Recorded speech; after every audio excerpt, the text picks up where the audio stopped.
নির্বাচন এলে যারা রঙিন স্বপ্ন দেখায় এবার তাদের লাল কার্ড দেখানোর আহ্বান জানালেন জামাতের আমির ডক্টর শফিকুর রহমান। উত্তরের জেলা রংপুরের জামাত আয়োজিত নির্বাচনী সমাবেশে তিনি এই কথা বলেন। এর আগে পঞ্চগড়ের চিনিকল মাঠে নির্বাচনী সমাবেশে যোগ দেন তিনি। ক্ষমতায় গেলে 5 বছরের মধ্যে উত্তরাঞ্চলের চেহারা বদলে দেবার প্রতিশ্রুতি দেন জামাতের আমির। আরও জানাচ্ছেন HM ইমরান।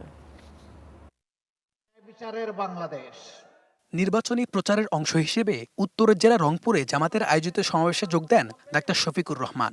সমাবেশে ডাক্তার শফিকুর রহমান বলেন, বিগত সরকার দেশকে সিঙ্গাপুর কানাডা বানানোর যে স্বপ্ন দেখিয়েছিল তা ছিল তাদের দুর্নীতি আর লুটপাটের মহাপরিকল্পনা। এখন তাদের জঙ্গলেও জায়গা হয়নি। যারা নির্বাচন আসলে রঙিন রঙিন স্বপ্ন দেখায় তারা ধোঁকাবাজ। এদেরকে লাল কার্ড দেখাতে হবে বলে মন্তব্য করেছেন জামাতের আমির। এরা নির্বাচনেই রঙিন স্বপ্ন দেখিয়ে মজার মজার কথা বলে আপনাদেরকে একেবারে দেখবেন যে চৌথাই আসমানে পাঠিয়ে দিচ্ছে। এরা ধোঁকাবাজ, চিনে রাখবেন। এদেরকে ইয়েস বলবেন না, এদেরকে কি বলবেন? এদেরকে বলবেন তোমাদের জন্য লাল কার্ড। এ সময় ডাক্তার শফিকুর রহমান বলেন, ক্ষমতায় গেলে উত্তরবঙ্গে প্রথম তিস্তা মহাপরিকল্পনা বাস্তবায়ন করবে জামাত। তিস্তা পরিকল্পনা বাস্তবায়নের কোনো বিকল্প নাই। কার ভালো লাগলো আর কার লাগলো না এগুলা দেখার আমাদের সময় নাই। এর আগে পঞ্চগড়ের চিনিকল মাঠে নির্বাচনী সমাবেশে যোগ দেন জামাত আমির। মুহুর্মুহু স্লোগানে মুখর ছিল পুরো চত্বর। নির্বাচনের প্রচার শুরুর পর এটি ছিল 10 দলীয় জোটের সবচেয়ে বড় শোডাউন।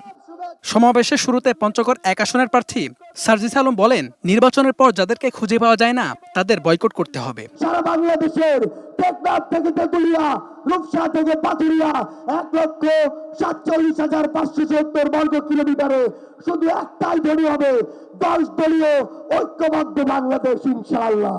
প্রধান অতিথির বক্তব্যে জামাত আমির ডাক্তার শফিকুর রহমান বলেন, উত্তরবঙ্গের মানুষদের সঙ্গে বিমাতাসুলভ আচরণ করা হয়েছে। উত্তরবঙ্গকে আর গরিব দেখতে চান না তিনি।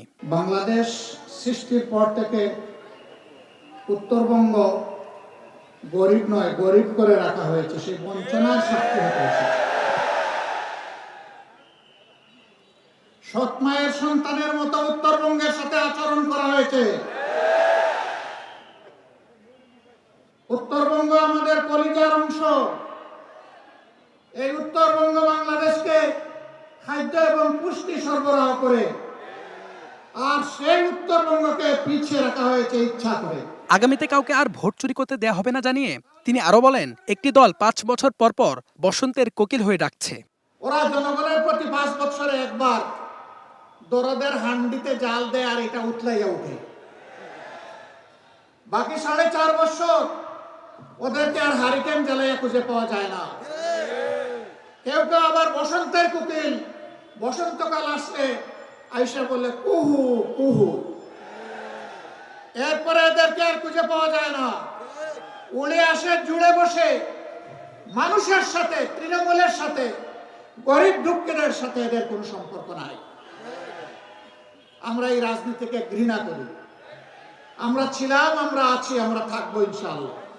এ সময় দেশের মানুষের কর্মসংস্থানের ব্যবস্থা করে নারী ও পুরুষ সবার হাতকে শক্তিশালী করার প্রতিশ্রুতিও দেন জামাত আমির। আমরা চলতেই থাকবো যতদিন পর্যন্ত এই জাতি তার মঞ্জিলে মকসুদে না পৌঁছবে। HM Imran, star news, Rangpur.